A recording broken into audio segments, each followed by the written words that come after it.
Good evening and welcome to a very important Monday Fix, where our whole discussion is about uh, fixing Goa. And I think this is a narrative which is going to be very important in the time and space that we are in now. And right now we are starting with.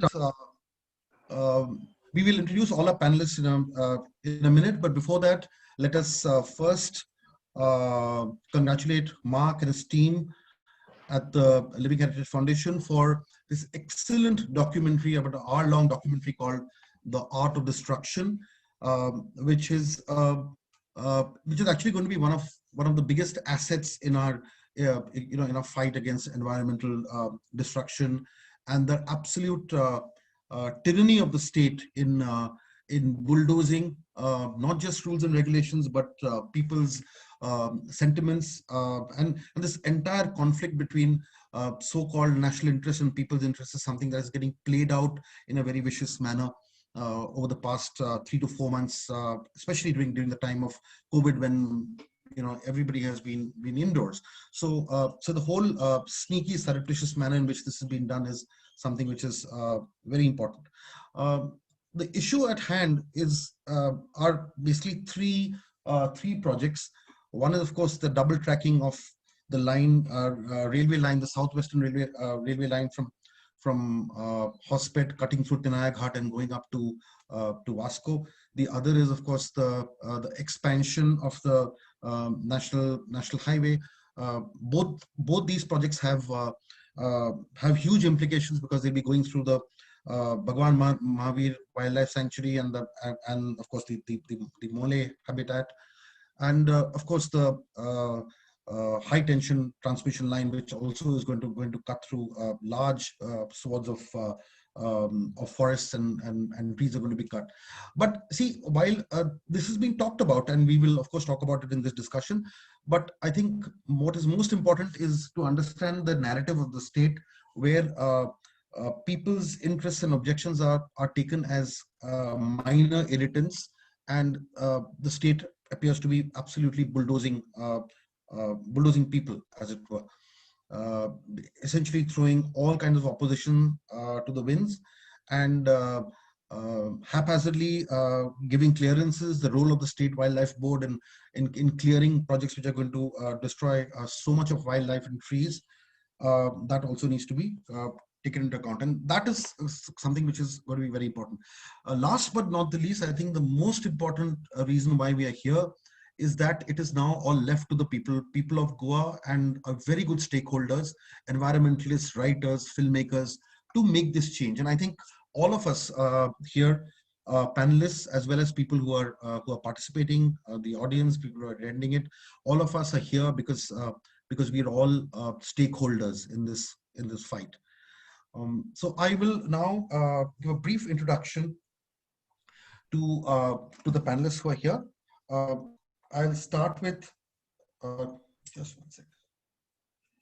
Yeah, I'll start with Pronoy, who's essentially, I think he's extremely interesting because he has covered a species of ants. Just one second, I'll just get the introductions to it. Just pardon me for a little while. Okay.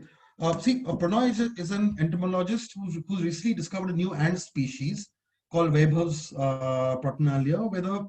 And I think it's very important because this particular discovery is exactly where the substation is coming up.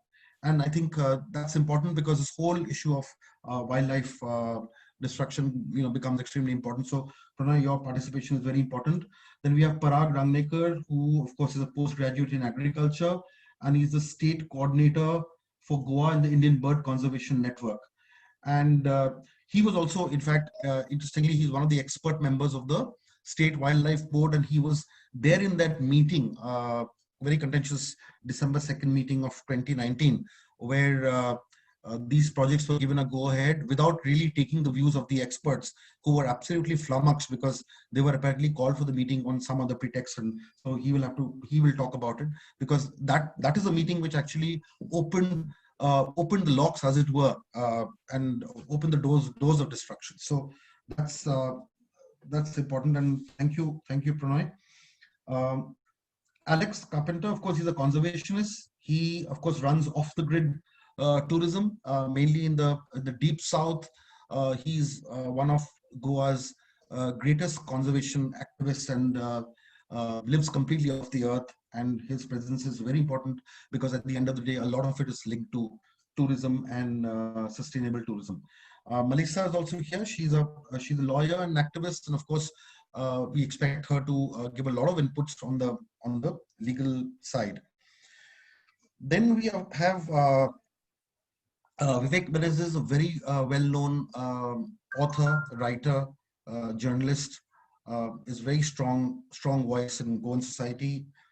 His presence is welcome. Thank you, Vivek. And we have Dean De Cruz, well-known architect, long-standing member of the Goa Bachao Abhiyan, one of Goa's conservation heroes, and somebody who spoke a lot in the documentary in question. Last but absolutely not the least, Captain Viriato Fernandes, who heads this organization called Goencho Awaz, which is also a part of the umbrella network of organizations, which is called Goencho Echo, which is mobilizing public opinion in the villages of Goa right now, especially against double of success. So I think I'll start off with Vivek and request him to just set the ball rolling, as it were, to outline the issues at hand and where the narrative should go.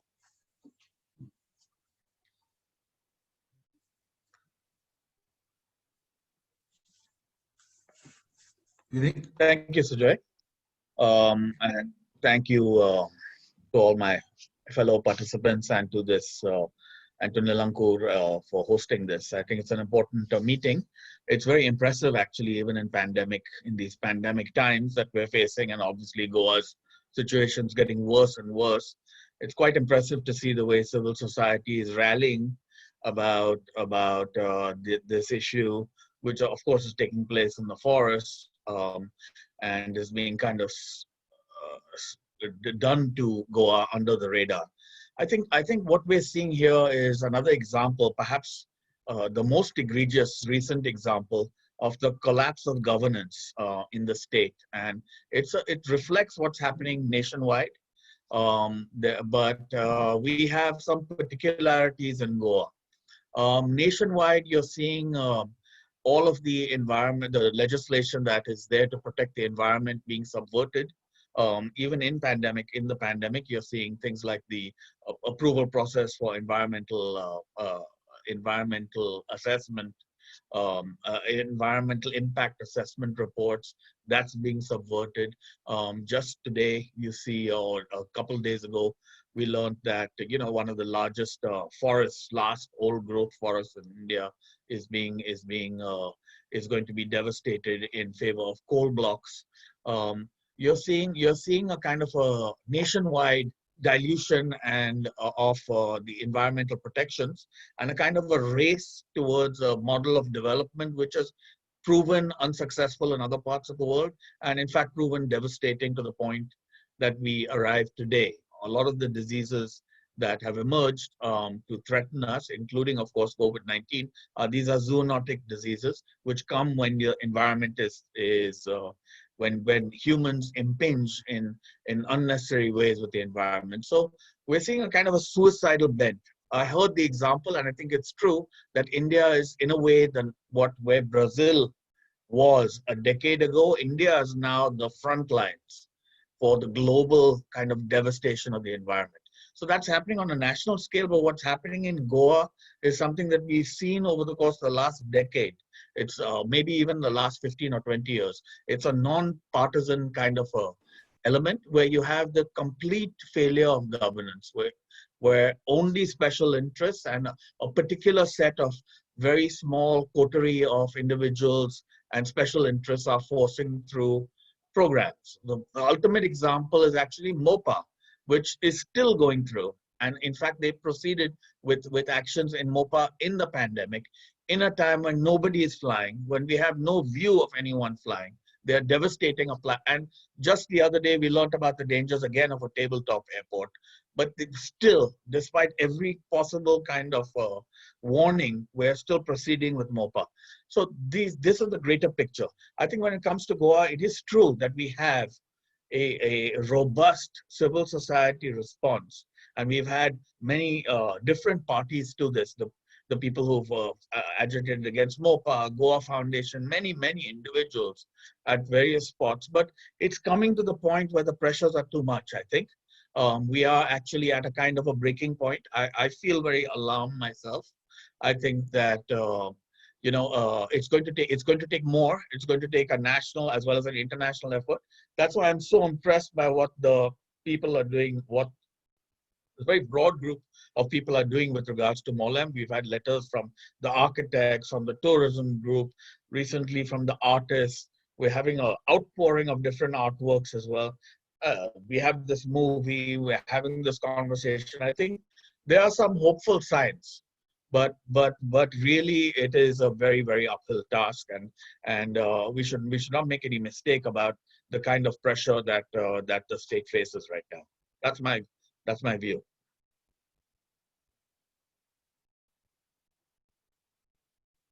Sujoy, you are muted. Am I good now? Yes. Okay. Yeah. Okay. Okay. Thanks, Vivek, for these opening remarks, which just kind of sets the tone of the evening, the overall discussion. I'll at this point of time, I'll welcome Dean. Thank you, Dean. Dean DeCruz is here. Very welcome, Dean, and thank you for being with us. I've already introduced you. Also, one or two quick admin points. Mics will be muted unless you're can't hear you, speaking. Sujoy. Okay, Dean, can you hear me now? Dean? Hi, Dean. Can others hear me? Yes, Hello? we can. Okay, Dean. Dean, can you hear me now?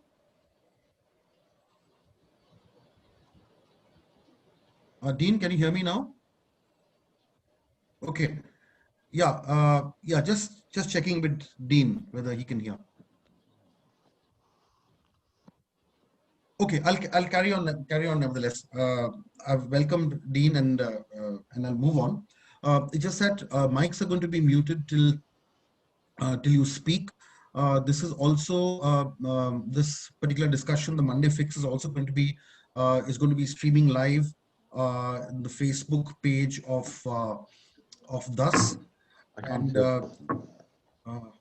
okay, Dean, if you could just try the audios at your end, maybe there's something.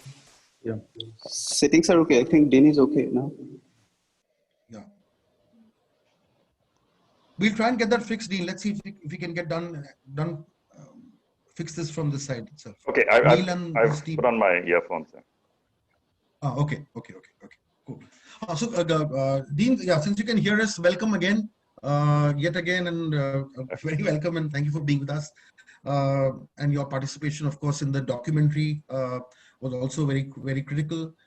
So we just kind of set the ball rolling, and not just about the documentary, but about the larger issues at hand, the destruction of Goa, the planned destruction, and this whole conflict between state interest and people's interest, national interest and people's interest, and how national interest is completely at conflict with people's interest. So broadly, I just sum up what I've spoken in the last 15 minutes. I'll quickly, after Vivek's opening remarks, I'll go to Parag, because Parag, you were a part of the State Wildlife Board meeting on December 9th, 2019.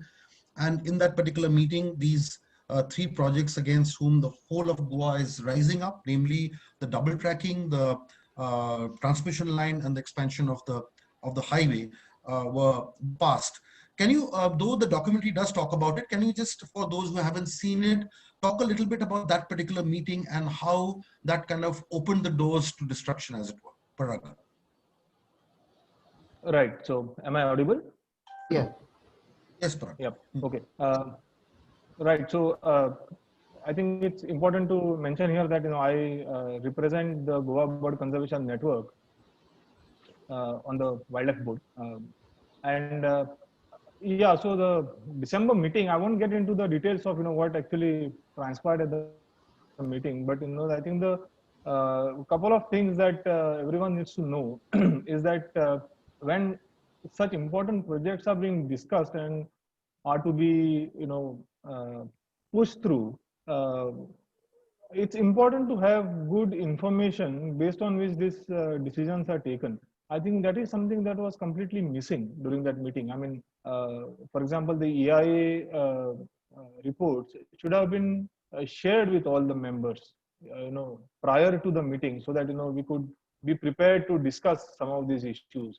But nothing of that sort was done, and the agenda notes were given, couple of minutes before the meeting. So there couldn't be any, good discussion during the meeting, though we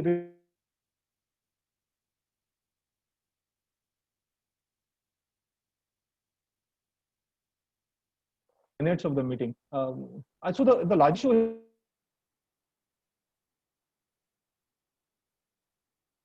is will be there. They will, and frankly, all of us who, especially someone like me who lives a very, city-based urban life, can't really, take a very, moral high ground and say that we don't really want these projects and stuff like that. So issue is not really about the projects per se, but the way the decision-making process has happened, which is, based on half knowledge, or in many cases, no information at all. And that is what really concerns me more than anything else, because when you do not have enough knowledge, when you do not have good information with you, then obviously the decisions that you would take would not be the correct ones, and that is where the entire issue is. So it's like Vivek mentioned, it's more a governance, more a systemic failure than anything else. So that is where this all stems from. And then finally, of course, the minutes were sent to Delhi. I mean, none of our concerns were really reflect in the meetings, except a couple of sentences which says that members raise concerns. But what those concerns were, for example, one of the things that we had asked for very clearly was that because 3 linear projects are passing through one protected area, there needs to be a cumulative impact assessment. You can't look at all these 3 projects in isolation. It's a small protected area, 240 odd square kilometers, and 3 linear projects passing not very far from each other. I think it's important that a cumulative assessment needs to be done. Unfortunately, this request or this suggestion hasn't really found its way in the minutes. So these are all the concerns, So yeah, so that's what really happened during the meeting and later. So and that's the reason why probably all of us who were connected with it felt very strongly about it, and we started kind of doing something about it. Yeah. Anybody want? Sujoy, you're muted.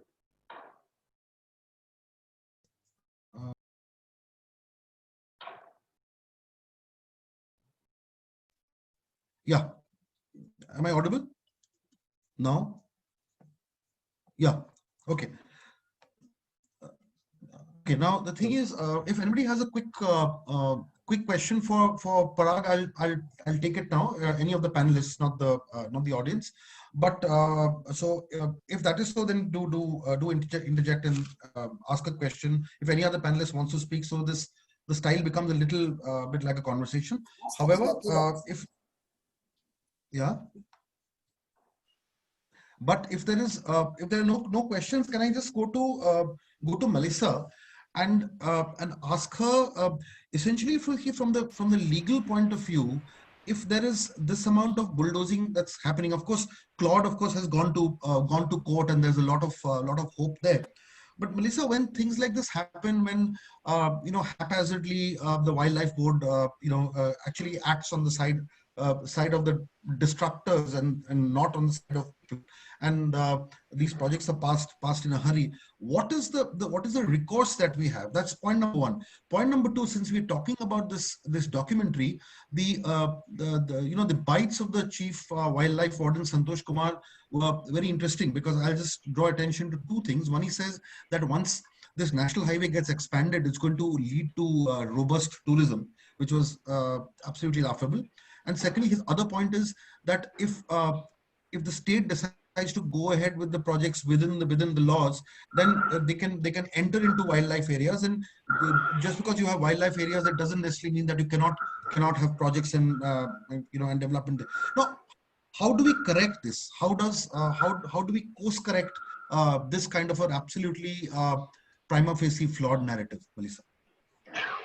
Of course, the correction is with stringent amendments. I mean, I think we have all the possible laws to protect the wildlife.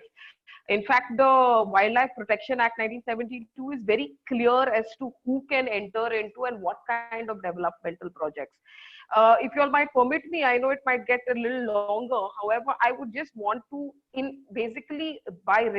just want to retort to the wildlife warden there, who claimed that you can make any kind of projects, and there are certain kinds of projects that are absolutely necessary. So let me just take you to section 29 of the Wildlife Protection Act, which very categorically states that destruction, etc., in a sanctuary prohibited without a permit. What it says? It says that no person shall exploit, destroy, or remove any wildlife, including forest produce, from a sanctuary, or destroy, or damage, or divert the habitat of any wildlife by an act whatsoever, or divert, stop, or enhance the flow of water into or outside the sanctuary, except under the accordance with the permit granted by the chief wildlife warden, and no such permit shall be granted unless the state government, being satisfied in consultation with the board that such removal of wildlife from the sanctuary or the change in the flow of water outside is necessary for the improvement and better management of wildlife therein. So basically, it's very clear what section 29 says, that it says that you can't do any other activities unless such activities are done. First, number one, you need the permission of the chief wildlife warden. Besides that, the change that you are going to conduct within such forest areas has to be in accordance with, which will better help in the better management of wildlife, and nothing else. No other things can be allowed, except for, in addition to which, people who are living in and around that area, like the tribals or the tribes, can benefit from these areas. That's about it, nothing else. So the entire statement put forward by the wildlife warden itself was flawed. That's to begin with. We do have recourses. Unfortunately, the government basically worked in such a manner that it completely flouted each and every procedure. While some of the procedures were conducted, like Parag said, they did not do it in a manner, they did it in a very surreptitious manner. They did it in a manner that was very, distasteful. So it has been done in a manner that is, while there are laws to protect, you need those laws to be implemented. How do we implement it? That's where civil society like you and me have to come and enter and protest. While the government, who is supposed to be protecting the law, is not doing anything with respect to that. It is busy flouting the laws, while it expects people to religiously follow the law. That's not how it's going to happen. Just to speak a little about the Mollem project, on the 7th of April, I believe permissions were granted. We were in the midst of a national pandemic. There was a lockdown. Even if, while after we got to know that these permissions were granted, courts were suspended at that point of time. We could not even move as quickly as possible. We didn't even have a documentation to go through or read through it. And the only comment that they have made in the entire report of the NBWL is that after discussion, the standing committee decided to recommend the proposal subject to the conditions that's it. That's it. No explanation whatsoever. There has been not a single explanation been provided or in the report as to why, under what basis are you granting these permissions. All these permissions, mind you, was pending with the user agency, that is with the PWD as well as the MOEF regional, with our regional office of MOEF in Goa. These are all pending before even the before the it could be passed through by the board, by the state board, it went up to the NBWL, and they went ahead with the proposals. Is this following the natural course of justice? Not at all. I mean, we have all the laws, and unfortunately, we have the government itself who is violating all of them, and hence we had to stand up. Yeah. Right. Okay. Thank you, Melissa. And just in case any of the panelists want to ask questions at the end of each speaker speaking, do message, and I'll let you in. I'll do that. So we can do that. If none of the panelists want to interject or speak about or take any point forward, then I'll go on to the next panelist and basically get people who haven't spoken into the program quickly. Okay, Dean, can you come in, Dean? I'll start off by saying that, look, at the end of the day, see, there's this whole, one of the questions that actually popped up is that there are a lot of architects and builders and others who are constantly looking at bigger projects. Now I'm going beyond the 3 projects at hand, but looking at this whole concept of development and construction, Dean. The issue is that what is it that can be done by Goan conservationists, Goan architects, to ensure that the whole narrative towards construction changes, in the sense that how can we do more to ensure that the construction that we need in Goa is eco-sensitive, it's sustainable, and of course a lot of this is spoken about. Do you think enough has been done, and what needs to be done? So that's what you would I'd like you to speak on at this point of time. Yeah, I think actually the pandemic has thrown up possibilities of a new way and a new approach actually dealing with development, as you say. So when we prepared, like, say, the development plan for Goa during the RP21, the thing that we reached out to the people saying of, if you're doing infrastructure development, it's not just about roads and industry and settlement area and other infrastructure. But to support all that, you need actually green spaces where you're going to get your water from, where you're going to get your food from, where you're going to get energy from, you're going to sequester carbon dioxide, deal with your waste. So there's a large, much, 10 times more land needed in terms of settlement area, kept green to get your all infrastructure. Cities survive because all infrastructure, all the resources come from outside the city. So they're actually scrounging on, villages outside, they're depriving them of water and energy, just so that cities can survive. Goa is an example of where we can actually create that balance, of the amount of green space to the amount of developed space that we have. So I think it's a great time to actually map, the regional plan has done it to some extent, but now is an opportunity to say that we need to preserve this green space development. And we need to look at economies, at circular economies. In fact, now the new term is donut economy. A donut economy is a thing where you're not just looking at, sustainability in a broad sense, you're actually specifying, saying that you need to look at social development of a place, you need to the environment, and those are 2 major parameters of donut economy. So it's while it's circular, it's also addressing these 2 important points, so that, and you localize, so you ensure that villages are independent in a way, and that's extremely important. And look at tourism, for example. The question about tourism, more like you mentioned, of course, the forest person, wildlife board. We've gone well with our carrying capacity in terms of tourism. So we need to actually look at how do we actually put it away. The new concepts in terms of architecture, unbuilding. How do you actually use the infrastructure in a more effective way? How do we recycle infrastructure? And there are great examples around the world, and how do we actually do that?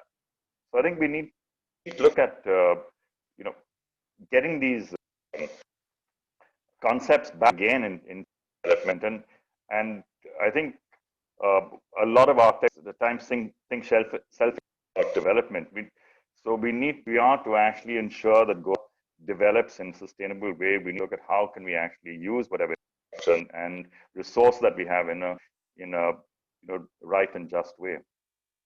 Thank you. Okay,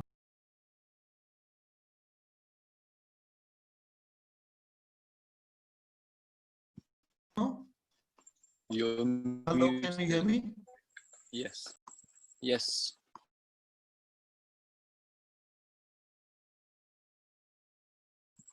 And now again, no.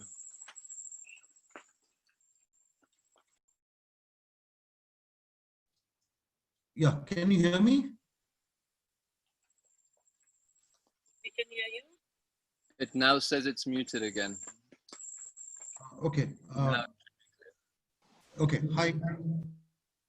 Am I audible now? Hello. yes, yes, yes. Okay. Okay.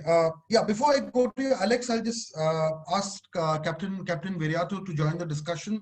He heads Goencho Awaz and also is a very strong people's voice, especially in the areas where the agitation is going on. Captain, if you could talk a little bit about the people's movement, especially in the whole Kortali, Majorda area, right up to Mollem, and Goa has seen a lot of people's movements. The GBA was of course one of the pioneers in this, but of course there've been a lot of movements. According to you, what is so special about what is going on all along Kansauli, Kortali, ROC, right up to Majorda, right up to Mole? Give us a sense of the whole people's action going on there and how that gives energy. Yeah. Good evening. Mr. Sujoy, the way the government has gone about the timing of every activity, the projects or the announcements of certain events, it's, having come from a military background, I can surely tell you it's well-timed, well-planned, a precise, destructive activity done by the government, state and center hand in gloves on the state of Goa. And in that sense, since you asked me what is the plan, we are doing a lot of things which I would rather not disclose because we have got our own plans and we also will strike at the right moment. But for timing, I will tell you that right from Sada, Destero, Vasco, Kharivada to Dabolim, Sankwali, up till Kolem, the people have been activated, the awareness programs have been done, and panchayat after panchayat has been taking a resolution. Believe me, one minister, I wouldn't like to name him at this point of time, has been putting a lot of pressure on every panchayat, but the panchayats, and kudos to them that they have overcome this pressure, passed the resolution. And I think so that is one democratic way of grassroots opposition that is legally valid in courts. So the resolutions have been passed. The people in every village are coming out and we have told them that the government, as usual, or the politicians are trying to change the narrative and trying to tell the people to focus on the number of houses or some compound walls that are going to get damaged. But we told them the larger picture, the three-dimensional attack that is going to happen or is already started, be it by rail, be it by sea, or be it by road.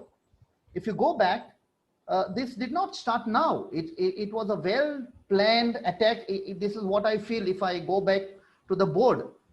In 2009-10, in the railway budget, that time the railway budget is to be presented separately in Parliament. They announced the double tracking from Hotspot to Vasco. And that was the time State Bank of India signed a MOU with Adani Group. The government's change didn't make any difference. In 2015, Adani went in the same aircraft with Modi, goes, signs an MOU for the Carmichael mine in Australia and Queensland. And if you see, when the people in Australia, in Queensland, and a lot of environmentalists raised their voices against the environmental destruction, the reefs that would get damaged, many of the banks who had pledged a loan, they withdrew. Now, I feel it's a conspiracy that on 8th of November 2016, the demonetization was announced. And again, SBI gets into an agreement to make up for the loans that were withdrawn by the foreign banks, be it in Shanghai or in Korea and everywhere. So if you see, why Goa, we have conclusively come to the point to say this is basically for transportation of coal, which the government has also accepted in a way. Now they bring the coal from Australia to MPT, they transfer it by rail. Now the amount of coal that is required as per the study that is carried out, that is by 2030, the demand will be approximately 136 million tons per annum. But MPT doesn't have that much of capacity. And they are going to enhance that. And that is at present is basically about 12 million tons per annum. After a few years, they are going to increase it at the most to 51 million tons per annum. Still, that's not enough. Plus, they require space to store the coal which is going to come. Now, if you see, even after double tracking, they will not be able to meet the requirement of that 136 million tons. At the most, as I said, 51 million tons will be what MPT will be able to handle, which will go by rails. Where does the balance, or how does the balance of the coal will get transferred? Which, if you see, go back, 6 rivers were nationalized. Now you say, what has river nationalization got to do? But if you go to the letter written by the Ministry of Shipping to the captain of ports in Goa for urgent development of 9 jetties, and if you superimpose these 9 jetties with the expansion of roads, the national highways which are being developed right from Kankon to Patradevi, the entire thing falls in place. You start joining the dots and you see this massive plan, destructive plan, which is being put on Goa. That means this is basically to meet the requirement of industries which are coal based, whether they are in the north of Karnataka, that means south of Goa, and the industries in the south of Maharashtra, that means north of Goa. That means you have this 3-dimensional attack. So we have succeeded in making the people aware that it is not only going to be the destruction of houses or compounds or religious places. Look at the bigger picture, the environment, the pollution, the health hazards. I mean, it's a proven thing now that the COVID cases are spiking in Vasco. Why only in Vasco? Because Vasco 24/7 is exposed to coal inhalation. And naturally, the doctors are saying that, you know, the immune system of the people living in and around Vasco has drastically come down. And they cannot face this COVID situation. Most of the deaths have taken place there. So the people are responding well. People have come to know the big danger which is there. And I won't tell in detail because I also believe in some military strategy that we have to respond to the government at the right time, and we also have a surprise for them. Okay, thank you, Captain, for a pretty informative outlining of the situation on ground. Okay, can you hear me? Yeah, I just want to add one more point. Yes. That yes. Another dimension has been brought by the government by the introduction of the Major Ports Authority Bill 2020. Which was introduced on 12th of March. Yeah, Captain, I'll come back to that. In fact, you know, when I come back to you next time, I'll give you opportunity to speak on that at length because that's another question. Sure. Okay, Alex, thank you for being patient. Sorry for coming to you last, but I think your role is going to be extremely significant, Alex Carpenter. Now the issue is never before has sustainable tourism become not only normal but the new normal, and everybody's talking about it. But a lot of it is just, just lip service. Real sustainable tourism has to be seen on the ground. The warriors like you are doing it in your own way. How do you see this whole situation where so-called development projects are cutting through areas and destroying every ounce of sustainability? And tell us a little bit about the work that you do and what can now be done to sustain ourselves and to do the kind of work that you're doing in your own area of deep South Goa, Palolem, Magonda, Patnam, that whole belt. Alex, over to you. Okay, so I think it's very important to take note of the very simple fact that the reason why Goa is so special is its ecology. And the unique selling point that we have within Goa is the ecology and the environment around us. So the obvious one that people discuss when it comes to tourism is the beach. But there's a huge lot more amount more than that. Yeah, I think it's a very clear-cut situation. You can look at very isolated examples, for example, New Zealand and Costa Rica. These are two countries that have changed a lot of their practices and have tried to incorporate significant changes in order to promote biodiversity and ecology in their regions. And that has resulted in a significantly positive move within tourism, whereby the tourism is actually helping to conserve and restore. Now, one of the things that becomes clear in this documentary is the approach, shall we say, that is there from the Forest Department. They seem to believe that putting a 4-lane highway through one of the most biodiverse and ancient rainforests in central India is somehow going to improve it.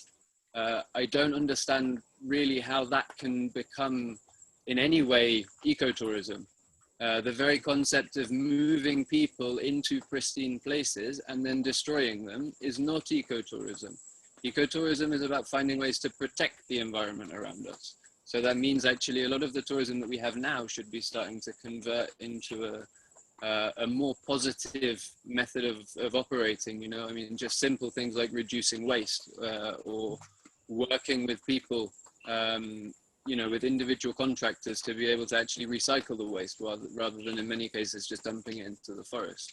But also then, you know, it involves us recognizing that the only way that we can move forward with any kind of a positive tourism is if we have the unique selling point, which is this remarkable swathe of forest in the Western Ghats, if we have that intact. Now, I don't think this is actually just related to tourism. I think this is related to the bigger picture. Now, we're here in 2020, and since the last 70 or 80 years, there has been a fervent discussion about climate change. Recently now the discussion is moving into the climate crisis because we are starting to see the crux of it. I don't know where you guys all are, but I know from where I am in Goa, this monsoon has been quite remarkable. I think we're nearing 3 meters of rain now. So we've actually gone above average and we're only in the middle of August. This is a pattern. Just a few days ago in Kerala, we saw a huge landslide. It was frightening. You know, you're really talking about the earth swallowing up vast areas of land. This is a pattern. It's a global pattern, and it's a pattern that is created in large part by unsustainable development, exploitation of environment and ecological resources, and a complete lack of understanding or willingness to understand the problems that will ensue from this. So my point is this dialogue is not going to end. It's only going to get stronger. The environmental crisis is a reality, and we will have to really face it, you know. Now, for any industry and for any state or any country, the critical thing to recognize is that this dialogue is going to be the most important dialogue of humanity, of civilization, and it's only going to get stronger. So if you want to attract any kind of investment into the future, pretty much the most solid way you can do that is to show genuine environmental credentials. And that means supporting the forests that exist, really coming up with a strategy and an action plan across the state, not just for the industries of tourism, but everything else, you know, to work out not just how we can conserve these forests, but how we can restore all of the spaces that used to be forests. There's so many government lands. You know, one of the things that comes out of these developments is that they're looking to do compensatory afforestation out of state, which is crazy because they've chosen one area in Bhagwan, for example, where you have like less than half the rainfall that is here. You know, we could, if we're doing any kind of reforestation, then it should very much be in the states as well. And the only way that we can succeed as a state in the future, regardless of whether you talk about tourism or anything else, is if we start understanding that that is going to become the most important thing for creating demand. Okay, thank you, Alex. And I think what you're saying is extremely important, especially that bit about doing afforestation in Karnataka. That's absolutely absurd. And I think what you're saying is, yeah, it's it's laughable, as it were, and the cursory manner in which they look at things like afforestation is absolutely abysmal. Okay, now we get in Pronoy. Pronoy, I think your discovery. First, let us kind of congratulate you on behalf of everybody here on this on your discovery of the ant species and naming it after, I think, your professor and your mentor. And I think that was a great move. And so congratulations from all of us to start with.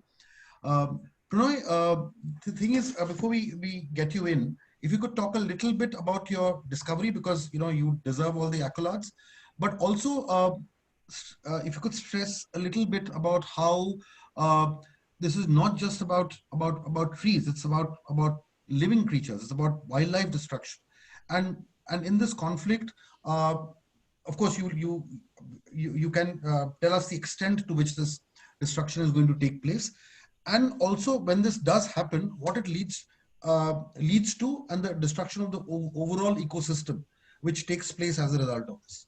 Right. Thanks a lot, Sujay, and I hope I'm audible to everyone. To start the conversation, the ant, I kind of go back to where Sujay kind of introduced to me. So this new species of ant was, found in Netravali, which is very close to Kale in Bhagwan Mahavir. So it's not from Bhagwan Mahavir, it's from the vicinity of Bhagwan Mahavir. And there is very high probability that the species could be found in similar habitats in, Bhagwan Mahavir as well. So that's the clarification on that. The new species is from Netravali, and it's very possible to find it from Bhagwan Mahavir. One, and second, it's why this is important in the present context is. We all talk about trees, right? Most reports that we see about most of the EIA, it's always been about enumeration of trees, and trees have always been looked at a single unit. No one talks beyond that. Trees are not just a single unit. What about all the associated species that live with a tree? For example, when a tree is cut, all that we as a normal person see is a tree that has been cut and it's felled, and people chop off the branches and they take it off for wherever they have to head in the mills. But what about the several associated species? Starts from the mycorrhizal fungi and the roots. What about all the beetles that nest within the confines of the roots of a tree? What about the bark? What about the bark mantises, the bark spiders? What about the woodpeckers that depend on the main bolus of the tree? What about the birds which nest in the tree? What about arboreal snakes? What about arboreal amphibians? What about several species of insects? Any given tree in the Western Ghats, if you can actually shake them and keep a white color bedsheet underneath, you will not means you will find an excess of more than 300 individuals of insects falling on a white sheet of cloth. So that's how diverse a single tree can be. So every time an EIA mentions a tree is cut, 5,000 trees are cut, trees are always looked as a unit. Trees are not a unit. Trees have associated life with that. So when you're talking about 5,000 trees, it's not 5,000 trees. There are millions of other associated species that live with a tree. And that is where I think the perception of looking at tree as an independent unit or as a singular unit is wrong. And knowing a little bit of ecology that I do know, considering I am an ecologist, trees do communicate with each other. When you chop off a single tree, they send messages to everyone else in their network, and that affects the other trees in the system as well. So no one looks at it holistically. It's always about a single tree or a bunch of trees, 5,000, 6,000. So putting numbers, I think, is very absurd in my opinion. And secondly, about I have also spoken to Mark and Mohan while we were talking about the entire movie, The Art of Destruction. And one of the things I remember talking to them about is what are the consequences. So I would kind of take a detour of this and say the consequences. There are two consequences. One is ecological purely, and one is what is the white elephant that doesn't get addressed. That's the solid waste that gets generated. while these projects are being made and after the projects start operating. So let me go very quickly about the ecological problems. Fragmentation is a very big problem. When you start fragmenting a big contiguous patch of forest into smaller parts, it starts something called as an edge effect. Edge effect in ecological terms, to make it simple, is when big patch of forest is made small by linear intrusions or by cutting off trees and to make them smaller, there is something called as a microclimate change that happens. For example, you make a road which is say 10 kilometers straight through a forest which was initially contiguous. Now let's think that this forest is wet evergreen forest. There are various types of forests. Goa has wet evergreen, semi-evergreen, and moist deciduous forest primarily. So when you cut across a road of 10 kilometers from a wet evergreen forest, making a road, what happens is there is something called edge effect which, that starts. That commences with winds coming in, and there is an incursion of wind in this gap that is made between the trees, and that slowly starts changing the microclimate in that area. For example, the temperature in that area starts going up or down depending on what the season is. The amount of rainfall that small patch receives also starts changing. There's also a difference in the wind speed. So as the wind speed changes, the amount of humidity in that area starts changing. And slowly, the vegetation of that area, which was primarily wet evergreen forest, starts becoming moist deciduous forest.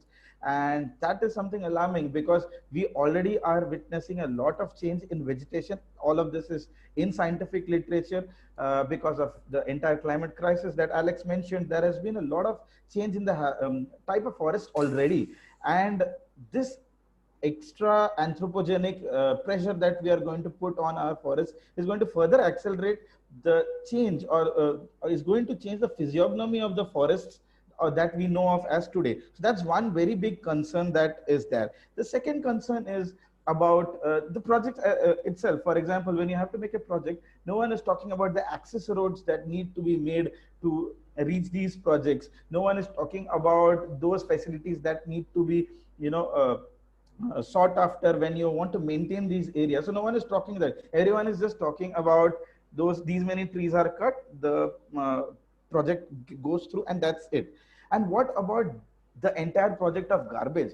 Let me take a wildlife biology approach of it. You have a road, you have a rail. Even though the Swachh Bharat Abhiyan exists and a lot of positive work has happened in this country, I will not deny that, but still we are far away from achieving the mission of the father of the nation or even the present Prime Minister. We are definitely very far away from achieving those goals because this has not percolated into the mindset of the people.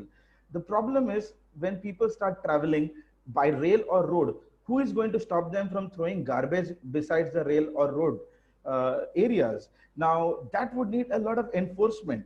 And the problem with garbage is once garbage is thrown, especially food, wild animals are going to be attracted to that. The minute wild animals are going to be attracted to those areas, their behaviorally they start changing. For example, look at the bonnet macaques and Hanuman langurs in the Tamil region where there is already a lot of feeding which is being done by people. So animals start changing behaviorally as well. So when people start throwing garbage when they are passing through the road or railways, that's also going to change the behavior of the wild animals in those places.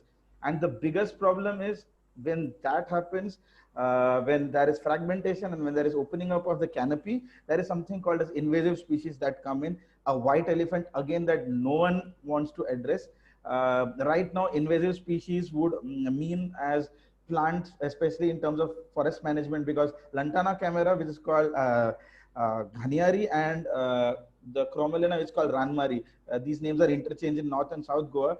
These are very big concerns concern in the forests. The entire native vegetation of the forest is changing because of fragmentation. Anywhere where there is an opening up of canopy, these plants thrive and they kind of start moving inside the forest, and the entire forest, the structure of the forest changes. So we efficiently are accelerating the change of the forest from a wet evergreen forest to a moist deciduous forest by all of this. Okay. So that is my take on Pronoy, this. we'll come back to. Thank you so much. In fact, you've shown a whole new dimension, the whole aspect of trees and the way they communicate, and that's very, very critical. And some of this doesn't seem to be coming out in discussions.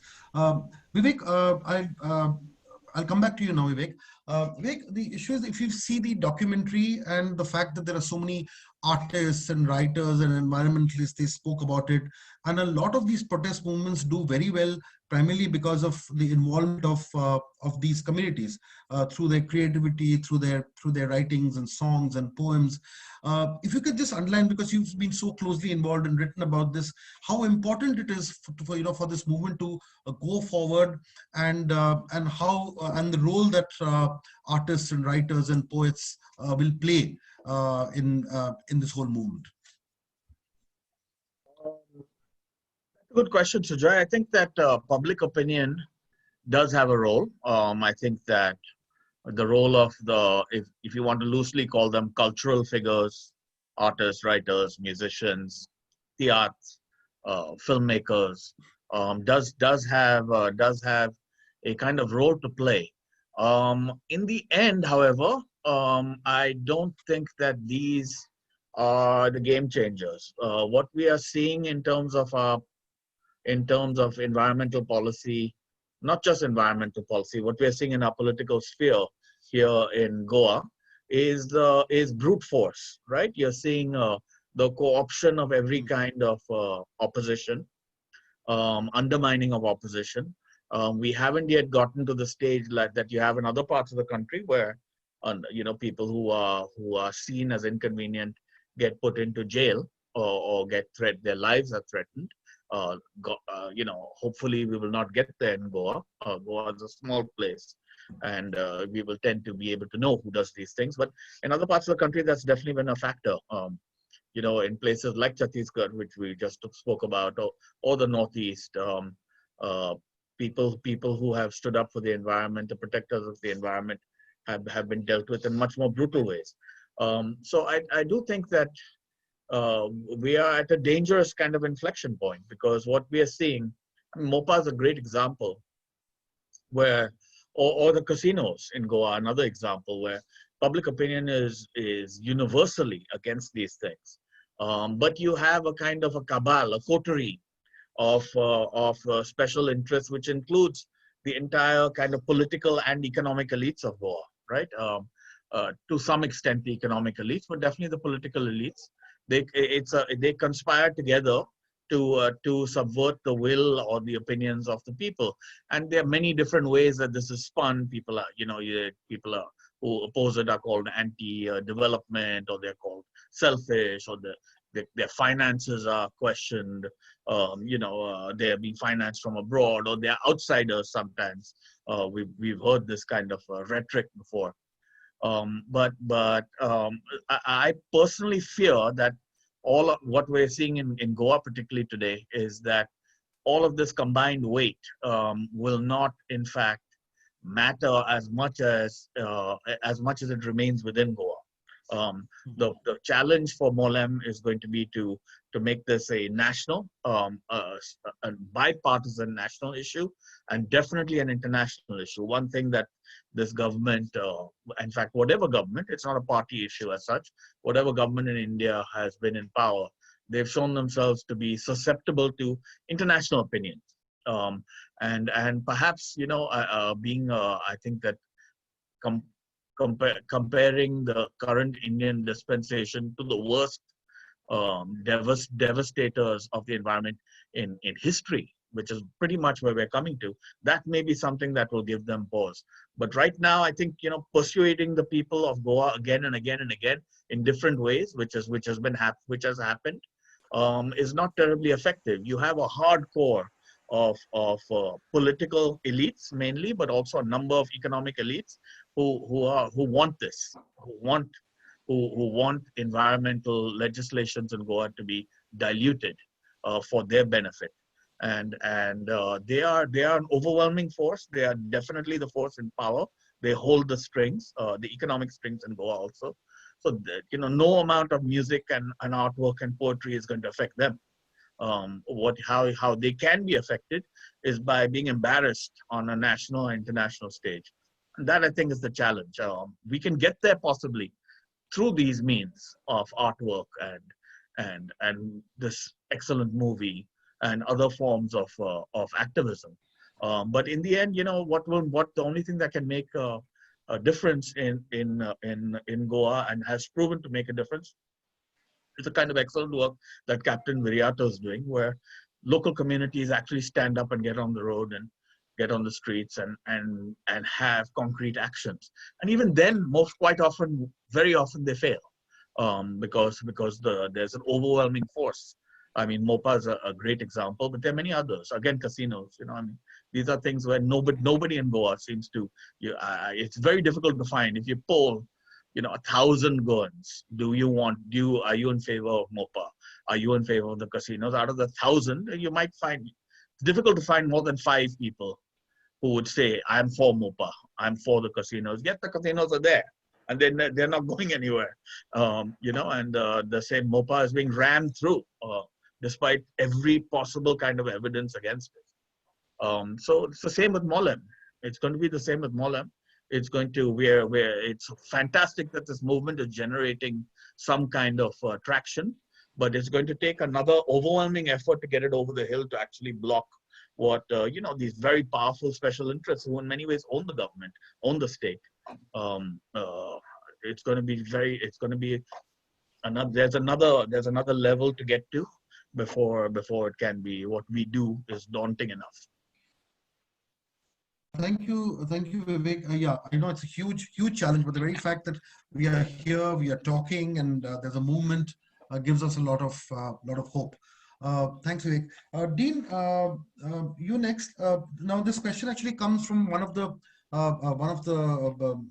people on the chat, and I think somebody asked a very important question, and I thought I'll just ask you this. This is essentially about how do you get local communities and local Goans, including, of course, the young, to stay back here and become stronger stakeholders in this whole movement to resurrect Goa and get it back to shape environmentally and in a sustainable manner, because there are so many people who were still looking for jobs before, of course, COVID struck, going out of Goa on Portuguese passports, basically to get employment, leaving the state and the country. Now, in the sense that how do we spread the message and get it down to the young, because they ultimately are going to be the future, and get them to actually remain in the state and be participants in this whole process and be a part of this and invest in this. How do you make them see this as a lucrative, not necessarily monetary wise, but as a lucrative proposition, in their give back to society? Yeah, I think it's a very good question. For one, I mean, if you look at the reason why young are moving out of Goa, it's because there's a lack of opportunity. I mean, they're either going to Portugal or to other parts of India or other parts of the world. And I think it's, but now in the My Molle campaign, we can see a lot of young people, willing to fight. And of course, they have a lot more time on their hands now with this pandemic. And so we can definitely tap into this, young energy to come up with ideas for the future. I mean, when we worked on the regional plan, we said the regional plan has to actually provide opportunity for the youth of the state. And there are many ways that we can do that. I mean, we have one of the greatest natural resources in the area. And as Alex mentioned earlier, countries like Costa Rica have done a brilliant job of actually merging their economy with their natural resources. And Goa is like a Costa Rica in a way. It's a mini Costa Rica in a way. In fact, going to Costa Rica, it's so similar in its background and the way its people are. And I think we can learn a lot from such countries which have really respected their natural resources and respected their human skills. For example, we've got a very high level of education. I mean, we've got the good in terms of, say, the teacher population ratio, the doctor population ratio. So these are areas where we can actually look at. I mean, unfortunately we missed the IT bus, but there's still a lot of opportunity for Goa to become a creative hub of India. And we can see that happening. A lot of people are moving from other parts of India to Goa as a refuge at the moment. But it also shows potential to be actually this new hub of pushing a new agenda, a new sort of approach to life itself, which is more in tune with the environment. And I think the youth can definitely jump on that bandwagon. And we should be creating that opportunity for the youth to actually take over. Thank. A quick question. See, what I'm also doing is I'm looking at some of the questions that are popping up from the audience. So I'm, weaving a bit of that into the conversation as well, so that we don't need to wait right at the end for a Q&A session. So I'm just doing a bit of that. And also at any point of time, any of the panelists want to kind of interject or respond to a quick point, please do that. So even if I'm not coming to you, please feel free to just raise your hand or tap whatever in any which way and come in. Let that be there. Okay, Malisa, quick question. Malisa, what is somebody asked? What is the legal recourse that we can take? Obviously, going to courts is fine. Captain Viriato also mentioned this excellent movement that is happening in the panchayats where they're passing resolutions. Apart from great heroes like Claude Alvarez and others who will file the PIL and who will take it forward, but the issue is that how much can Claude do alone? Though he's a fantastic human being and a great asset to Goa. But at a grassroots level, of course, as Captain Viriato said, the panchayats can do their bit. A quick response to what are the legal options that we have, that people have to take this fight? Fights like Mollem or fights, see, every case is different to begin with.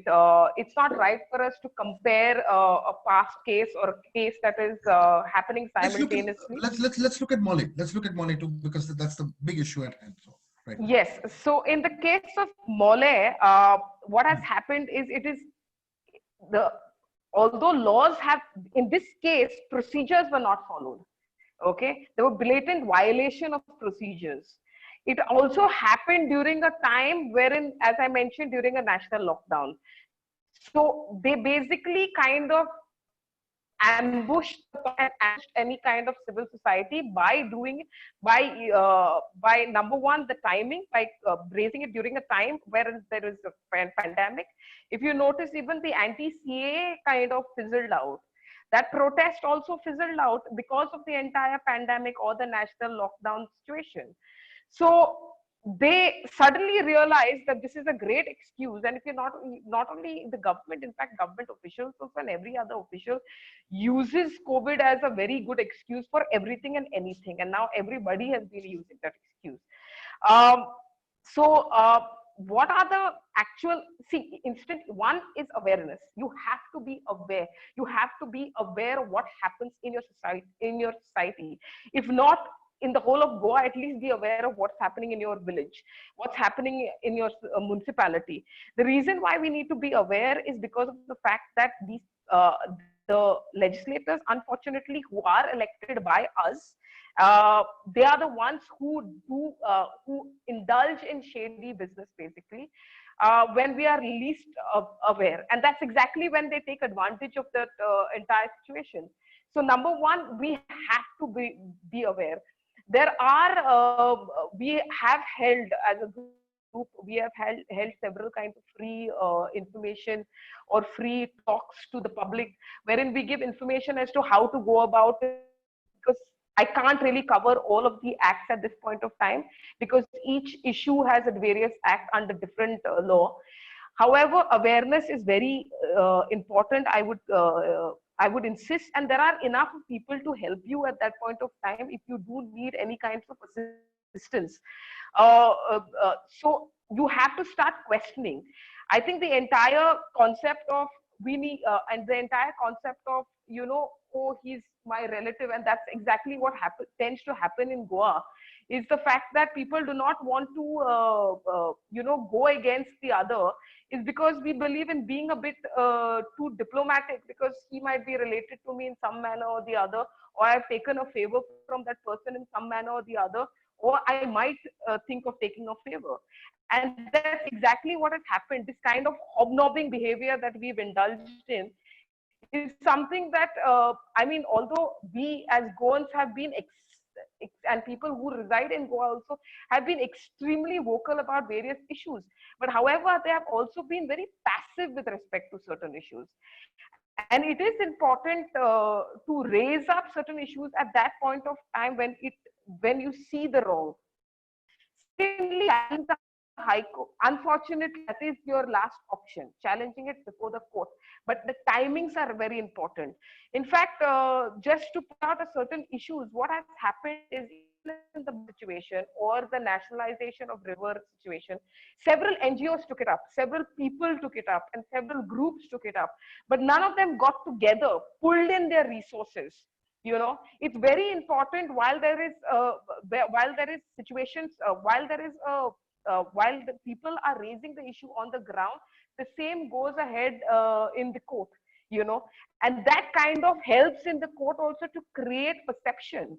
If you noticed in with the entire situation of when the Supreme Court did not take cognizance of the issue of migrants walking home or not having transportation, or transportation not being provided by the central government or the state government to these migrants, the courts did not intervene at the first instance. It only when public started yelling and calling the Supreme Court or even questioning the Supreme Court's authenticity, that's the only time when people Supreme Court took cognizance of it, because it believed that they were losing certain kind of credibility amongst the public. So it is important that it is very, very important that people raise up the issues, and we have it from all walks of life, while the court does its duty and the lawyers do their duty in court. So how do you raise this issue? I would say, number one, bring it up, make it an issue, get your people, create awareness amongst your people, at least amongst your neighborhood, create that awareness, get people to come out. It's very important.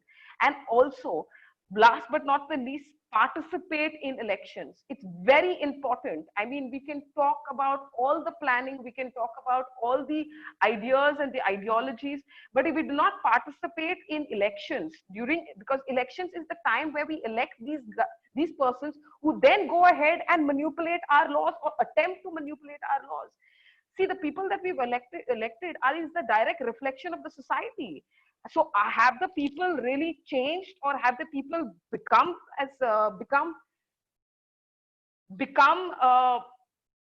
hello, can you hear me?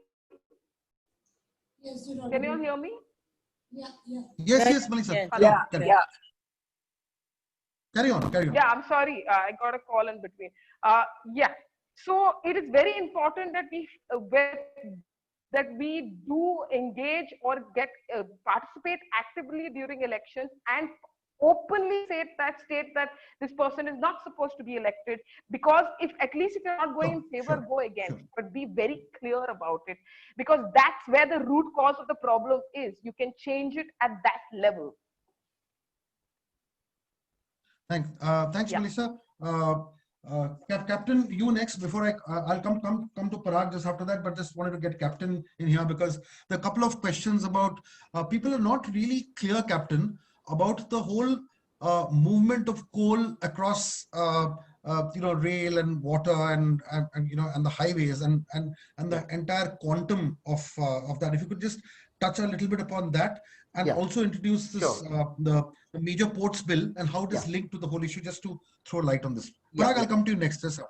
Before I answer, I also want to add what architect Dean DeCruz said about Goa being compared to Costa Rica. It gives a very emotional, happy feeling, but at the same time, there's a dread fear where you also have this mafia like government and MLAs acting like the Italian mafia, bulldozing this destruction. Okay, so coming back to this entire plan of coal transportation, the entire thing has been planned basically to meet the requirement of coal that is required for the industries based in Karnataka as well as in Maharashtra. The railway network which is being done, the double tracking and all these things, expansion of the railways, is basically to enhance the transportation of coal. Presently, the capacity of MPT to handle the coal and transport with the existing railway network is approximately about 12 million tons per annum. Now, this coal goes to Karnataka and to feed the companies which are there based on coal. Now, there have been expansion plans which are been undertaken at MPT. But at the most, the maximum that they can go by 2030, as per the study carried out, is approximately 51 million tons per annum. But the total requirement of coal that will be have to be met will be approximately 136 million ton by 2030. And seeing all that, we know why Adani has put his hands in the Carmichael mine in Australia. So if that mine, when it becomes operational and that coal starts coming in, how does these companies and the state together handle this transportation of coal?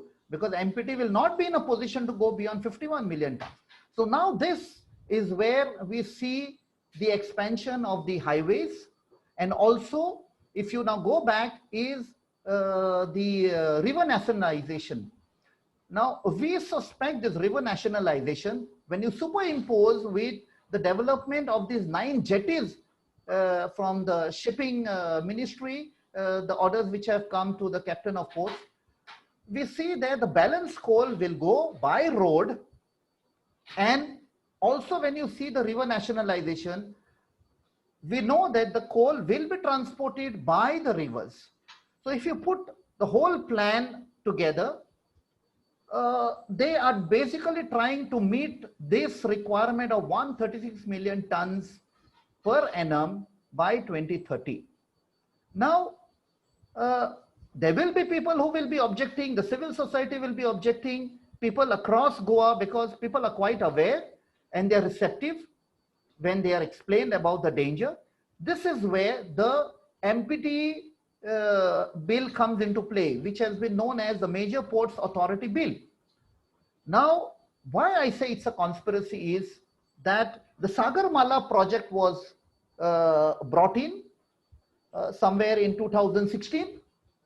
The 6 rivers of Goa were nationalized in 2016. The double tracking proposals were being pushed at that time. And now the Major Ports Authority Bill, if you go back, it was introduced in Parliament in 2016. So everything was planned by various agencies, various ministries. But that bill fell through in 2019 when the Parliament closed and elections were held. Now that bill has been reintroduced on 12th of March 2020 by the Minister of Shipping, and it has been renamed as Major Ports Authority Bill 2020. Authority is the word that has been brought. Now, what is this authority? If you study the bill in the perspective of Goa and MPT, there is section 22 bracket 2, section 22 bracket 3, section 25 and section 26. Now these are the sections which are very detrimental and dangerous to the grassroots democracy in Goa. The powers that have been given to the panchayats and the municipality. Now if you see the jurisdiction of MPT, it starts from Betul, goes all the way along the coast, covers all the coastal villages, comes right up till MPT, covers Mormugao, Kariwada, Chikali, Sankwal, Kortali, and from the Zuari beach, you turn back, you know, Naushi, Siridao, Taligaon, and up till Rajbhavan. So that means these 4 sections which I have told, they say that in case the planning board that will be appointed in the ports in Goa, it is the Mormugao Port Trust, they will be coming out with some laws, some regulations, and the bill says that in case of a conflict of interest between the laws that are existing in the state of Goa, the laws that will be formulated by the planning board in MPT will override the existing laws by the planning body. In Goa, it can be the regional plan or the ODP, and the laws that are existing with the panchayat and the municipality and also the state government. So that means MPT will bulldoze with whatever they have in the name of expansion and development. Now, I will try and tell you in a few seconds why it is so dangerous. Today, Naushi Marina, which is being brought in and where there is a public hearing being held, that is because the law says so. You have to keep it in the public domain. There has to be a public hearing. But if this Major Ports Authority bill is passed, there will be absolutely no requirement of public hearing as per the law that will give authority to MPT. They'll say this is in my jurisdiction. I have nothing to do with the laws of the states or the panchayat or the municipality. That means we will be creating a state within a state. For a small state like Goa, if we give the jurisdiction right from Betul to MPT, Mormugaon, and up till Raj Bhavan, I think so. This is what basically what we are saying is a conspiracy, a nexus between the authorities and crony capitalists. We will have no say. Captain. Yeah. Okay. Thanks, Captain. Parag, there are a couple of issues between you and Pronoy. You can take it, but I'll just start with you first. Captain, we haven't spoken much. Not Captain, sorry, Parag. Parag, we haven't spoken much about the EIA, the draft EIA modification. But overall, don't you think that the whole concept of environment impact assessments are getting completely diluted and flawed? And the new modifications to the whole EIA Act will further lead to the EIA completely going out of the hands of people. In case you've read it or you know a little bit about it, you could share, and that'd be good. And I'll ask you another question, but if you could just talk about this, if you've yeah. Sure. Parag.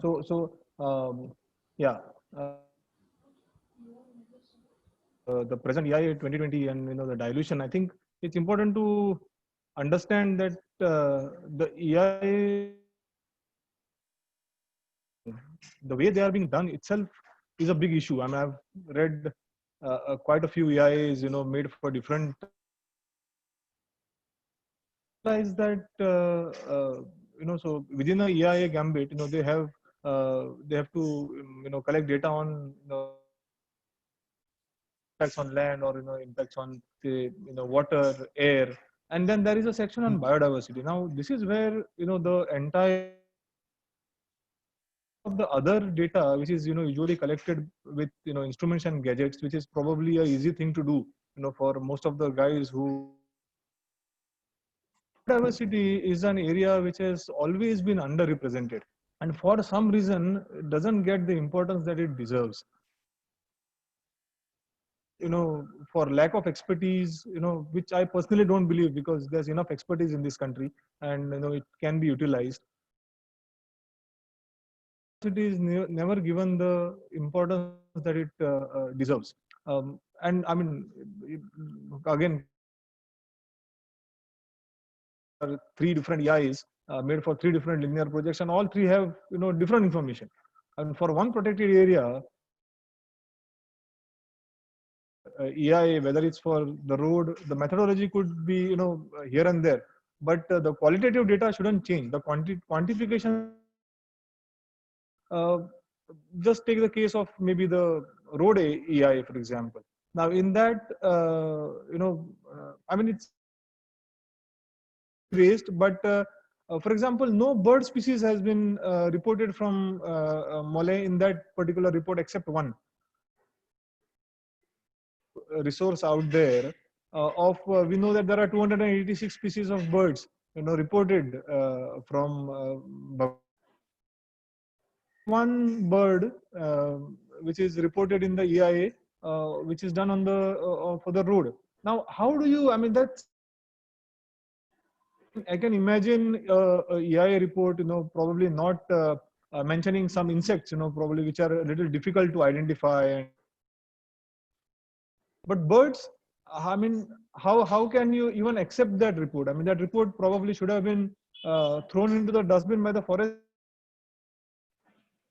So I mean, that's what is hurting, and then to further dilute it and say that certain or for example doesn't need public hearing, is absolutely crazy. Yeah. Absolutely crazy. Parag, I'll just actually speed this up because we are, we are running out of time a little bit. So thanks. I'll now go to Yeah, Pronoy. if I may Uh, just add, Sujoy, if I may just quick add one. to the to the EIA notification, again, here the procedure is flawed. They were supposed to publish it in vernacular languages. They're supposed to publish it all over various newspapers and various websites, which they have not. So here also the procedures are flawed, which is of course being challenged in the High Court now. Important point. Thanks, Malisa. That was a very, very important point. Pranoy, you next. I've been just reading some of the stuff you've been writing in the chat box, and very, very interesting stuff. See, the two things I really picked up. One was the absence of scientific information in schools and colleges, in the sense that the education system needs to be revamped so that a lot of this is actually taught. These, very young minds should be exposed to stuff like this. They need to be sensitive about issues, and maybe it's time for our entire education curriculum to adapt to these changes, because and we need to change with the times. That's number one. The other is also, if you could quickly talk about what the local biodiversity committees can actually do, and can the biodiversity committees in different villages, what they can also, the part that they can play, and how should they be made a part of the decision-making process more and more. And the third thing that I'd like to talk to you about, but you can choose which ones you would like to respond to. The other thing is about compensatory afforestation, because that there's a lot of discussion on this. When trees are being cut, just is compensatory afforestation the medicine for all destruction? Number one. Number two, as Mohan said, that a lot of Kampa funds have come in, and there is a lot of money available for it. How best can the state actually use to do it? And thirdly, also, do we have the land and enough land to do it? So about 3 or 4 broad points, but you can choose to take any. Thanks, Sujoy. I'll put them very concisely, and I would also pass on the question about the BMCs and PVR to Parag, because he's also on the board of the biodiversity board in Goa, the Goa State Biodiversity Board. So I think he's a better person to speak about that. I'll take up the 2 questions about the education and biodiversity information and compensatory afforestation. So as far as the biodiversity information in Goa goes, Parag would also agree, when we picked the fauna of Goa and we were looking at the respective things that we are interested in, he's interested in dragonflies, and I have been interested in ants, and we both share a love for birds. The kind of information that has existed from a long time was very scant. But dragonflies are like 30-40 species from the fauna of Goa, and then ants were not at all existent. And there are all kinds of interesting Himalayan birds in Goa. So this kind of shows that what kind of historical information we actually had from Goa.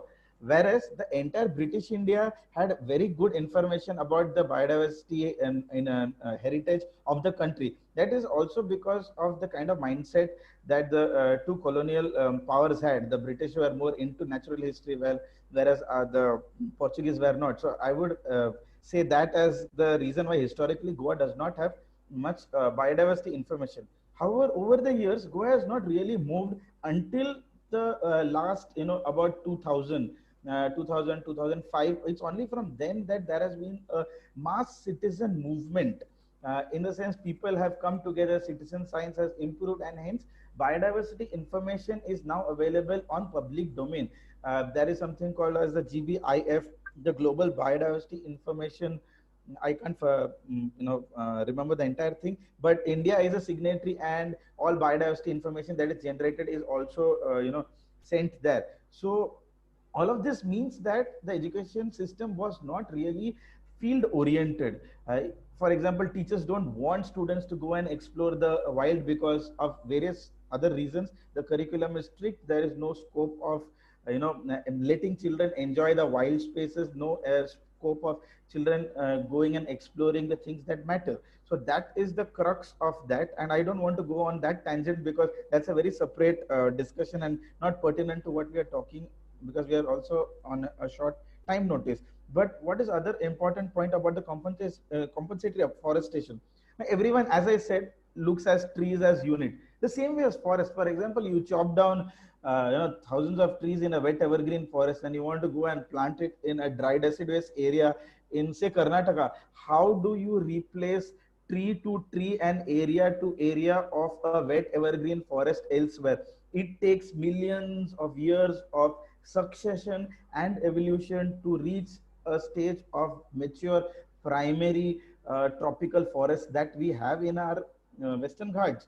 There is no way that you can achieve the same results through compensatory afforestation. However, there are very well proved scientific techniques of trying to do secondary succession, but they are no way close to the kind of ecosystem services and function that one loses out when you are going to chop down a primary forest, a primary rainforest, just like the ones in Mollem, and you are talking about doing afforestation elsewhere. It does not fit in the cost benefit analysis of the ecosystem services that these forests provide. So they don't match, point to point, they never match. So those are my two thoughts about this. Thanks, Pranay. The thing is, it's about 9 o'clock now. I think we should get into the wrapping up stage. Vivek, if I can just bring you in. The thing is, there have been a couple of very interesting questions on the need for communication and advocacy. I think in the last round, I think we'll go to some of the speakers, starting with you, Vivek, as to the way forward. And if you could just throw some light on what is the communication advocacy that we can do now as part of a larger plan. Also, a little bit about the role of the media and what the media can do. Has it done enough as an extension of the communication advocacy narrative and stuff like that? So over to you, Vivek. Thank you, Sujoy. Those are both excellent questions. I'd like to quickly touch on one other thing first, though, which is that we've heard Costa Rica now referred to a couple of times, right? I think that there is a danger, and it's been a danger with Goa for the last 30 years or so that I've been paying attention to various plans that we've had. At various times, Goa has been compared to Mauritius, to Singapore. Singapore was a long-standing project for a long time. People kept on saying we should be a Singapore, and now I see these kinds of models about Costa Rica and others being mentioned. I think there's a kind of a danger to this. First of all, of course, Costa Rica itself, it is a model which probably democratically Goans would not want. There's a very high percentage of Costa Rica that is given over to tourism and to expatriates who live there. A large portion of the economy is subverted towards expatriates. Exactly what a lot of the movements that we have, people movements in Goa, oppose. Mega communities, resources devoted to expats, second homes. That's actually what happens in Costa Rica. Many of the people who speak for Costa Rica and who speak for Costa Rica's tourism as well as the environment are not from Costa Rica. I mean, I'm not saying any of these things are wrong, but this is a model that is not necessarily one that Goa should even be framing its discussion and debate about, because people don't understand it. It doesn't really make sense. And it's the same with Singapore, which was mentioned. Goa should be a Singapore for a very long time. Some of our politicians still say it heads us in the wrong direction. I think what has worked in India, we don't have to look so far. We can look to places like Kerala, for instance, or maybe Sikkim, states in one or two places in the Northeast. Have done an excellent job of a better job, I should say, of balancing environmental concerns, people's concerns, as well as the need for a certain amount of tourism, the tourism economy. As we know in Goa, the tourism economy has failed to deliver what's supposed to deliver, and tourism has resulted in massive devastation. In the pandemic, maybe it's a time we can reconsider these things.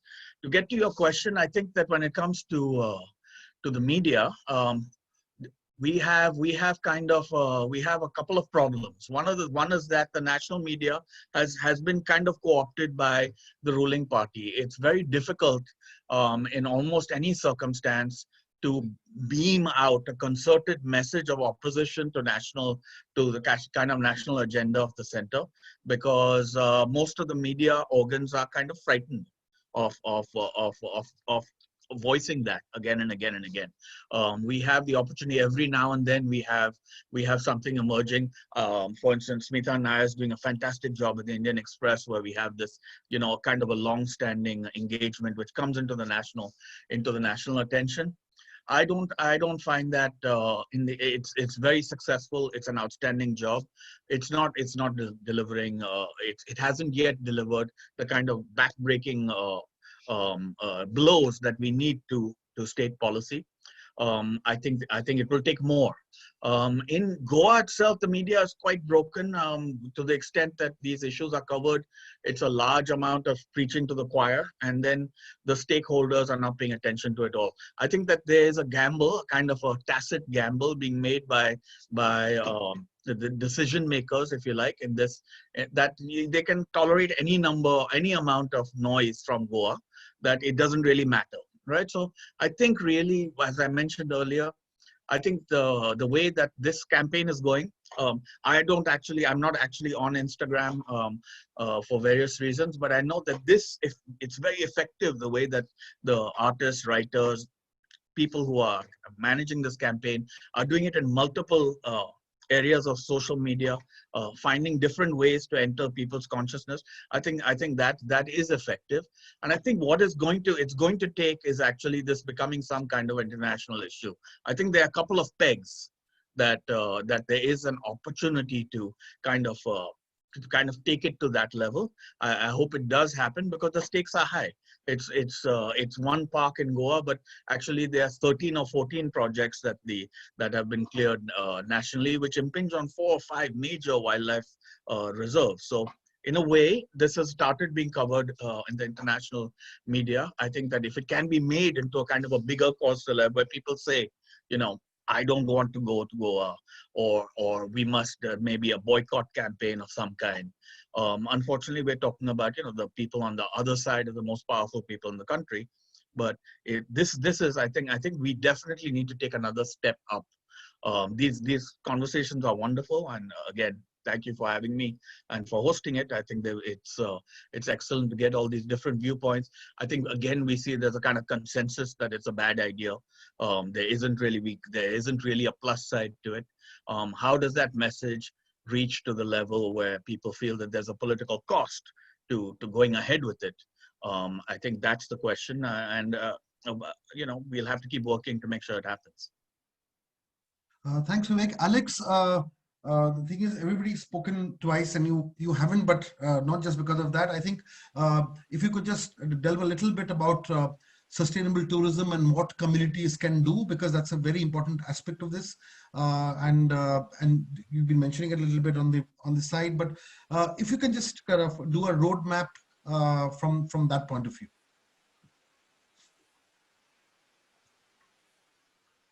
Yeah, for sure. It's a good time to go and considering what we've just been speaking about. So I'd also know how clear I am. If I cut out, then let me know. So the Costa Rica, it's interesting to see that they are known for their ecology. So that's a potentially helpful thing for Goa. The reality is the tourism in Goa is extremely negative. There's no two ways around that. And if you look at the developments along all the beaches, if you look at the increasing hinterland tourism, if you look at casinos, if you look at parties and nightclubs and festivals, generally speaking, they point to a very negative trend of consumption without any kind of thought. Now, the reality is it's there.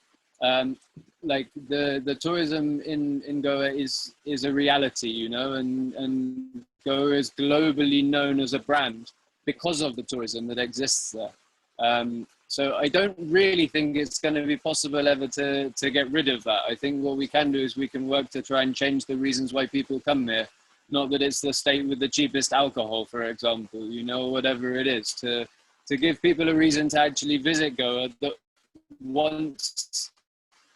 that allows them also to participate in its conservation, restoration, whatever it is. I think there was a very important point with regards to the upcoming developments in Mollem, that there is simply no reason why the majority of Goan people will benefit from these things. I think we have to go back to that as a straight point. There seems to be a development process that is enabling large companies to create a huge amount of profit. That is at the expense of Goan people, and in fact anybody that is in any way representative of community groups or individuals, you know. It's a threat to everyone. And that is something that needs to be discussed in the global media, as was mentioned before. Now, the fact that Goa is a tourism hotspot, the fact that Goa is a global brand, is what can allow us to reach this discussion further than we are now. The example was the tigers that were murdered in Goa in January, you know. That ended up getting Guardian coverage, you know, which has a huge viewership around the world. And one of the big reasons is that Goa itself is a brand. Now, how can we use that? How are we going to be able to be able to increase our dialogue and discussion actually globally on this matter? Because it's in the interest of a lot of people. There are millions of people around the world who have incredible memories of Goa. And many people that I know that are also very aware of the damage that tourism has caused, you know, and I think that's something that can actually work in our favor. You know, we have to be clever. We have to engage international media. We maybe have to work on more documentaries. We have to get more artists again on an international scale involved. And I think it's something that can work. I think the tourism in the past, at least, is something that will help that to become the bigger issue that it needs to become. Thanks, Alex. Since we need to wrap this up, I'm just my request to all panelists is, firstly, I hope everybody has got ample opportunity to speak. In case I've missed out on giving space to any one of you, please forgive me. It was not out of any intention, but the way the whole thing flew. However, before we end, we'll just make this into a free round. If any of the panelists would like to make some closing remarks or make some additional points, just please get onto the chat box or raise your hand, and please feel free. Anybody, Dean, Captain, anybody else, Parag, so that you could say your piece. And I think we've already taken a lot of questions from the audience, and we've addressed them. However, I mean, if there's a little bit of time, we can squeeze a few questions in. But yeah, so I'm just Sujoy? please, Parag. I mean, anybody you discussed about just request you just keep it a little short. We're really out of time. But anybody yes, wants absolutely. to come for 30 seconds, 1 minute.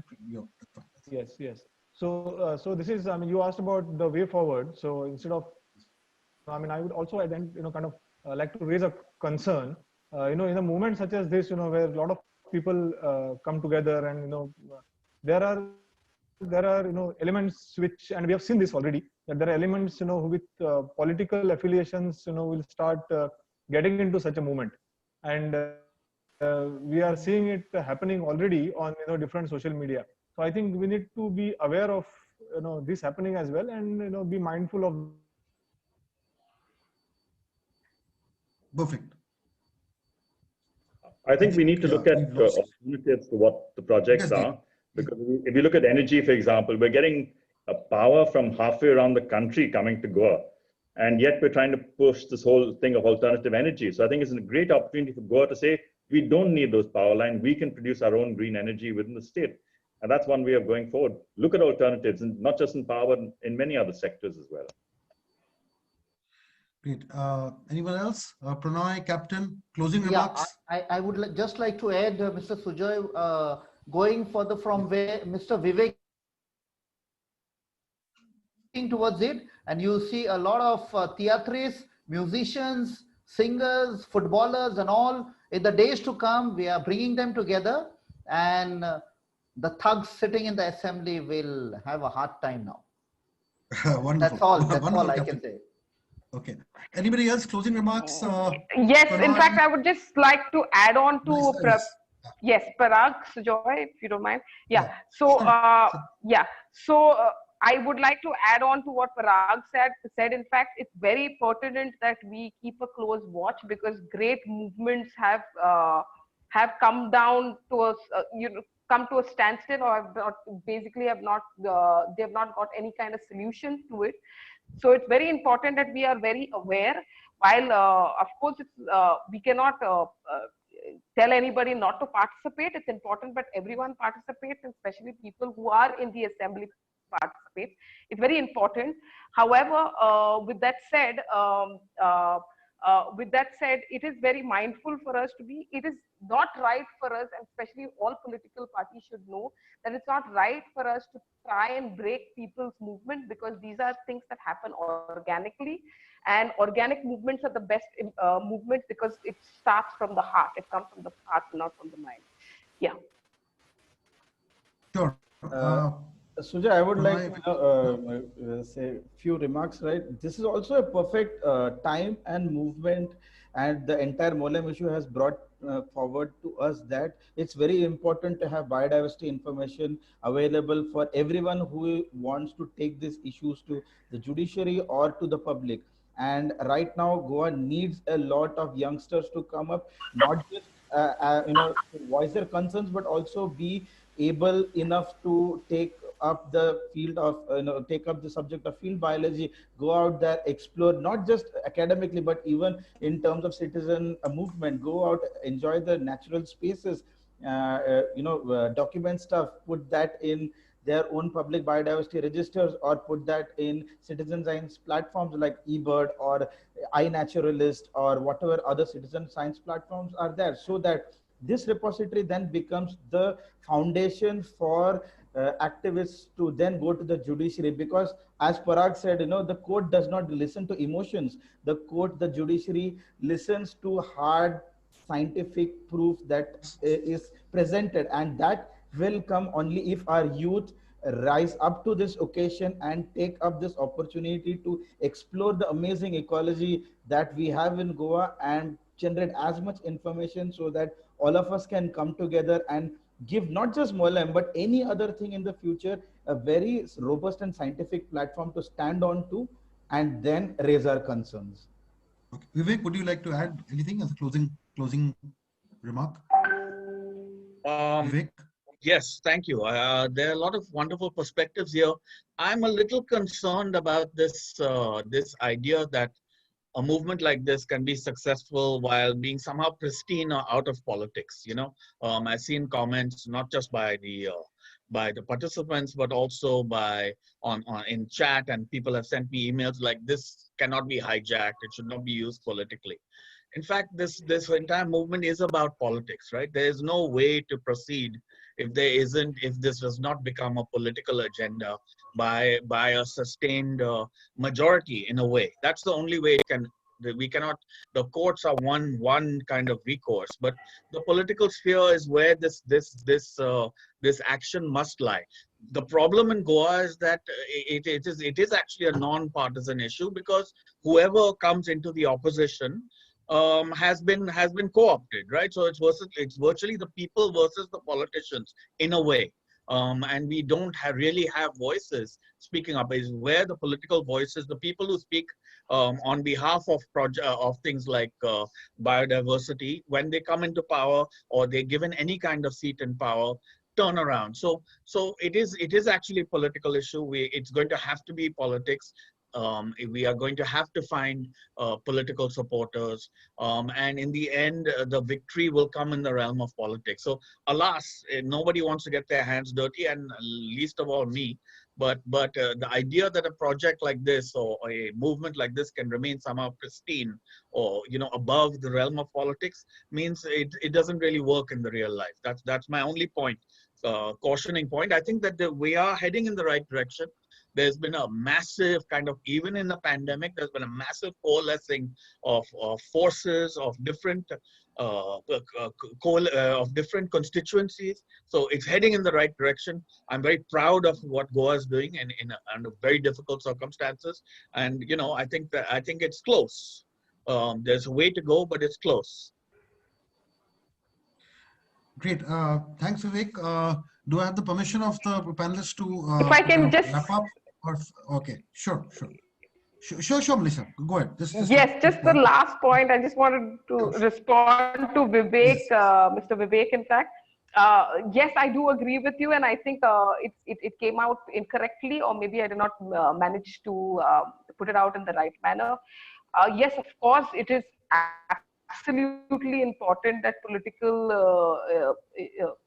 politics, I mean, this is about politics, and political parties and the opposition will get involved in all of these issues. There's no doubt about it.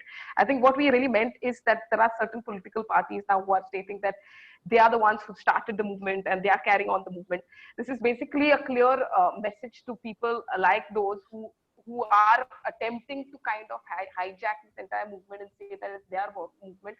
I know it's extremely petty, but what happens is when we're having such a mass movement of such, with various people from various backgrounds and various understandings come together, the moment one political party states that, oh, this is our project, or this is our fight, that kind of derails or kind of the rest of the people who are not associated with that party start they start breaking. So that was the idea of stating not to take advantage of the entire movement. However, yeah, of course, for all political parties are definitely welcome to the movement, and they should in fact be the first people raising it up. Agreed, Melissa.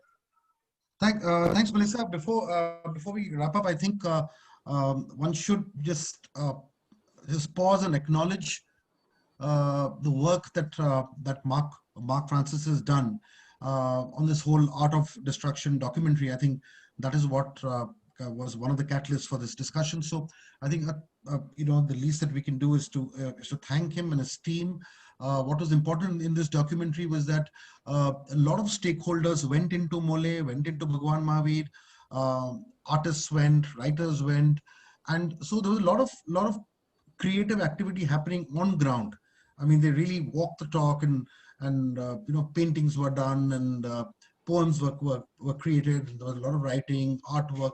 So in the sense that it was also a very, very living documentary, as it were, in the sense that it was a documentary where people were involved. It was a great documentary in motion. So I think that's very important. And having said that, one would like to thank all the panelists. If you can hear me, hi, I somehow can you hear me? Yeah, okay. We can hear you. Thank you, Mr. Sujoy. Very well. Thank you. Very well. It was a beautiful discussion. Thank you. Thank you, the panelists, and all the discussions. The very, very interesting points across all spheres came up, and I hope I was able to give space to everybody and get all the points covered. In case I've kind of missed out, do forgive me. But I think there'll be more such discussions. So if there've been any gaps in the whole discussion, that only gives us an opportunity to meet again and to take it forward. And we've got a lot of questions from the audience and people who participated. I tried my best to see to it that some of your major points were incorporated. However, we'll keep a copy of the chat and weave a lot of very interesting points into all our narrative discussions, all our news reports, analysis. So nothing will definitely go waste. Every word written or every word spoken will be one more brick in this whole structure that we are creating, the structure of proper protest and a great movement to restore Goa back to its glory. Thank you. If I missed out, do let me know. Otherwise, once again, thank you all for this amazing discussion. Thank you. Thank you, Sujoy. Good night. Thank you. Good night.